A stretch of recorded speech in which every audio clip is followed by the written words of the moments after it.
When the heart attack came, everyone panicked. Young nurses rushed around, calls were made for doctors.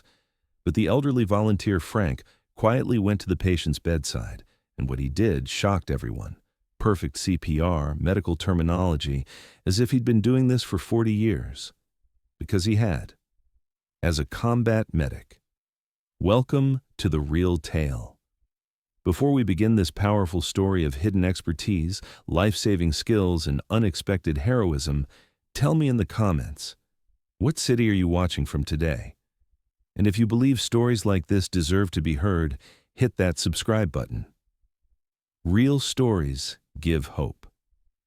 St. Mary's Medical Center was one of the city's largest hospitals, 7 floors, 300 beds, thousands of patients daily. Emergency room, intensive care, operating theaters, a place where life and death met face to face every day. Doctors, nurses, technicians, all working to save lives. And then there were the volunteers. Frank Morrison had been volunteering here for 8 years, every Wednesday, Friday, and Sunday, arriving at 9 a.m., leaving at 5 p.m. At 72, he was a kind grandfather figure, white hair, gentle eyes, always smiling face. He brought coffee to patient families, chatted with the elderly, distributed toys to children. Everyone loved Frank. He never complained, never seemed tired, never caused problems. He was a perfect volunteer, reliable, kind, and always ready to help. Staff called him Grandpa Frank. Patients called him Angel Frank. He was valuable but ordinary. What nobody knew, what nobody even thought to consider, was that Frank Morrison had served 20 years in the United States Army as a combat medic. 82nd Airborne Division, then Special Forces Medical Sergeant. 2 tours in Vietnam, 1 tour in Grenada, and countless missions in classified operations. On the battlefield, Frank's hands worked miracles. Gunshot wounds, blast injuries, shrapnel damage, in the worst conditions with minimal equipment under enemy fire, he saved lives. Medics were warriors, but their weapons were medical. And Frank was one of the best. But that was another life, another man. The Army had taught him medical knowledge, working under pressure, and making life and death decisions. 8 years of hospital volunteering had taught him to serve in civilian life. Most days, these two skill sets never intersected, until that Friday morning when everything changed. Frank had arrived at 9 as usual, white volunteer jacket, ID badge, smile. He'd started in the cardiology wing, bringing water to elderly patients, giving morale to families. An ordinary day, ordinary tasks. At 10:30, the alarm sounded. Code blue, cardiology corridor, code blue, cardiology corridor. Frank stopped at the end of the corridor. Code blue meant cardiac arrest. Heart stopped. One of the most serious emergencies. Immediate intervention required. He heard running sounds, footsteps, wheel sounds, commands. The emergency team was coming, but wasn't there yet. Frank walked toward the end of the corridor and saw the nurse coming out of room 314. Jenny, 24 years old, recent graduate. She was in panic. "Help!" Jenny screamed. "Mr. Richardson, heart attack, no pulse." Frank looked into the room. A man in his 60s, motionless in bed. No breathing, no pulse. Cardiac arrest. Jenny was on the phone. "Where's Doctor?" "Wilson? Where's the Code Blue team?" "Hurry." Frank hesitated. He was a volunteer, not medical staff. But Richardson was dying, and the emergency team hadn't arrived yet. 20 years of training kicked in. Frank entered the room, went to the patient's bedside. "How long has there been no pulse?" he asked Jenny. 2 minutes, maybe 3. "Okay," Frank said in a calm voice. He placed his hands on Richardson's chest, took position. "Was 911 called?" "Yes, but..." Frank began CPR. His hands in perfect position, pressure exactly right, rhythm flawless. 30 compressions, 2 breaths. 30 compressions, 2 breaths. Jenny watched in shock. This elderly volunteer. How could he perform such professional CPR? "Is there a defibrillator nearby?" Frank asked, not stopping CPR. "In the corridor." But you— Get it now, Jenny ran. Frank continued. Compression, breath, check. His hands worked automatically, his muscles remembering movements learned 20 years ago. Richardson's color improved slightly. Good sign. Jenny returned with the defibrillator. But I don't know how. I'll handle it, Frank said. He opened the defibrillator, placed the pads, set the machine. Stand back. He applied the shock. Richardson's body jumped, still a flat line on the monitor. CPR again, Frank said. Jenny continued watching, speechless with shock. Second shock, third shock, then a blip on the monitor, then another, then regular rhythm. Richardson began breathing. Frank checked his pulse. Strong and regular, he said, then turned to Jenny. You did well. Briefed the emergency team when they arrive. Just then, Dr. Sarah Williams came running, one of the cardiology department's most experienced doctors. The emergency team followed behind her. What happened? Dr. Williams asked. Jenny stammered her explanation. Richardson, cardiac arrest, but Frank, she pointed to the elderly volunteer. He saved him. Perfect CPR, defibrillator, like he was a doctor. Dr. Williams looked at Frank. This kind, elderly volunteer had performed professional medical intervention. Sir, Dr. Williams said, do you have medical background? Frank hesitated. For 8 years, nobody had asked. Army, he said simply. Combat medic. How long? 20 years. 82nd Airborne, then Special Forces. Dr. Williams's breath caught. Special Forces medic, the Army's most elite medical personnel. These men were as knowledgeable as doctors, but trained to work in combat conditions. And you never mentioned it? Frank shrugged. I'm a volunteer. I'm here to bring coffee. Everything changed after that day. The story spread through the hospital. Elderly volunteer Frank was actually a Special Forces medic.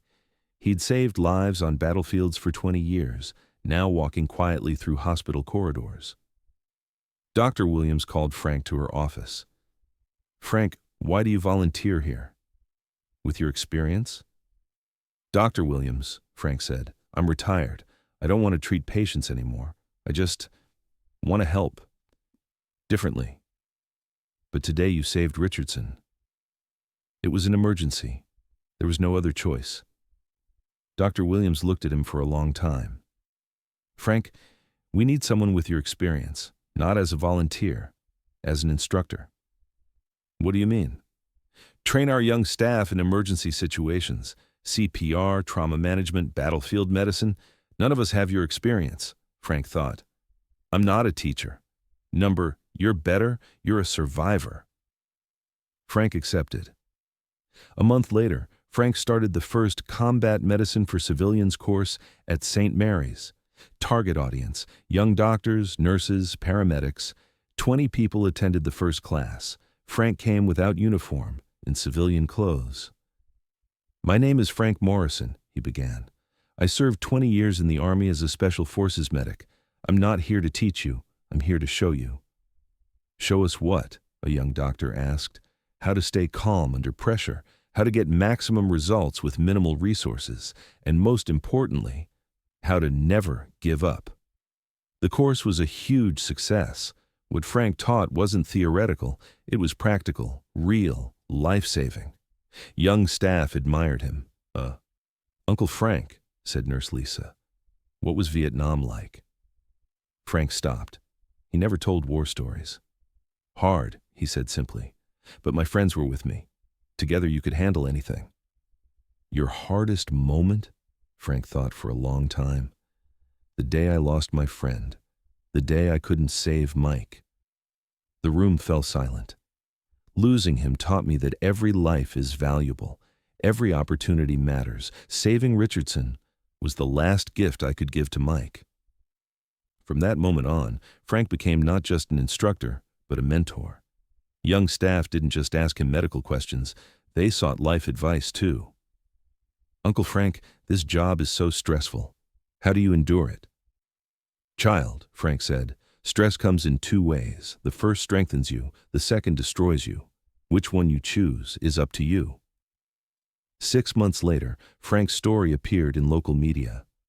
Hidden hero, hospital volunteer, actually war veteran. Frank didn't want to give interviews, but Dr. Williams convinced him. Your story could give hope to other veterans, show that there are different ways to serve. Frank appeared on TV, humble, sincere, strong. He told about his combat medic background, explained why he volunteered. War ends, but service doesn't, he said. I can't stop saving lives. I just changed the location. The story went viral. Frank received thousands of messages, from veterans, from medical staff, from people who just wanted to thank him. The most important messages came from his old team members, Carlos, Tommy, and Ahmed, Frank's medic team from Vietnam. Reunion after 40 years. Frank, medic, where did you disappear to? I was here, still saving lives. Do you remember Mike? Carlos asked. Frank bowed his head. Every day. Frank, Tommy said, Mike would watch you proudly. You never quit. From that day on, Frank's life changed even more. He began training not just at St. Mary's, but at other hospitals too. The Frank Morrison training program was established. Uncle Frank, Dr. Williams said one day, thanks to you, thousands of staff have been better trained. Do you know how many lives you've saved? Frank smiled. Doctor, I just shared what I knew. You do the real work. But without your experience, Dr. Williams, Frank said, I'm just a tool. What matters is continuing to serve. Today, Frank Morrison is 75 years old, still a volunteer at St. Mary's, still an instructor, still a mentor. His white hair is now completely white, his walk a bit slower, but his hands are still steady, his mind still sharp. Every Wednesday, Friday, and Sunday, arriving at 9 a.m., leaving at 5 p.m. But now he's not just bringing coffee, he's teaching life-saving, giving hope, inspiring. Grandpa Frank, says young nurse Amy, do you think about retiring? Frank smiles. Child, medics don't retire, they just find new missions. What's your new mission? Making sure young people like you are good enough to save Mike. In Frank's office hangs Mike's photo. Young soldier, smiling face, life ahead of him. Next to it, text, for Mike, the mission continues. Every patient could be Mike, Frank says in his training. Every emergency is a chance to save Mike. Don't give up. And he doesn't give up. Frank Morrison saved lives on battlefields for 20 years. Now he's been saving lives in hospitals for 8 years. Different war, same mission.